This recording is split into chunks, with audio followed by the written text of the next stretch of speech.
బడులు తెరవండి బతకనివ్వండి అనే నినాదంతో మంచిర్యాల జిల్లాలో టీఆర్ఎస్ ఎంఏ ఆధ్వర్యంలో ధర్నా చేపట్టారు। ఈ నేపథ్యంలో టీఆర్ఎస్ ఎంఏ జిల్లా అధ్యక్షులు మాట్లాడుతూ సీఎం కేసీఆర్ స్పందించి లెక్చరర్లను ప్రైవేటు ఉపాధ్యాయులను ఆదుకోవాలని డిమాండ్ చేశారు।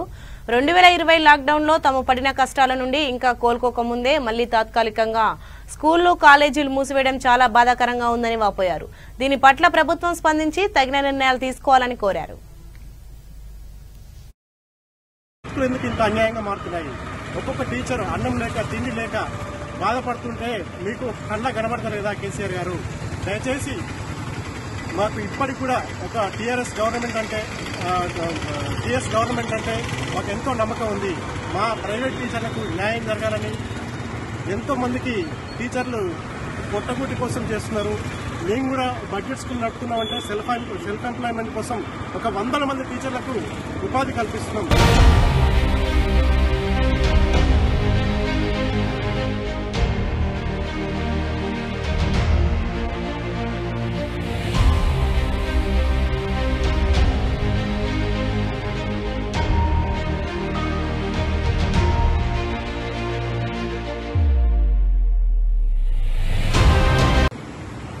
రోడ్ల మీదకి వచ్చి తెలంగాణ తెచ్చుకున్నామో అదే రోడ్డు మీదకి వచ్చినట్టు చేసి మళ్ళీ మా తెలంగాణ టీచర్లకు తెలంగాణ బడ్జెట్ స్కూల్ కరస్పాండ్లకు అన్యాయం జరుగుతున్నది।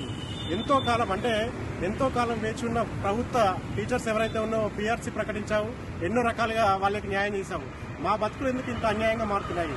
ఒక్కొక్క టీచర్ అన్నం లేక తిండి లేక బాధపడుతుంటే మీకు కళ్ళ కనబడతలేదా కేసీఆర్ గారు? దయచేసి మాకు ఇప్పటికి కూడా ఒక టీఆర్ఎస్ గవర్నమెంట్ అంటే మాకు ఎంతో నమ్మకం ఉంది। మా ప్రైవేట్ టీచర్లకు న్యాయం జరగాలని ఎంతో మందికి టీచర్లు పొట్టగూటి కోసం చేస్తున్నారు। మేము కూడా బడ్జెట్ స్కూల్ నడుపుతున్నామంటే సెల్ఫ్ ఎంప్లాయ్మెంట్ కోసం ఒక 100 మంది టీచర్లకు ఉపాధి కల్పిస్తున్నాం।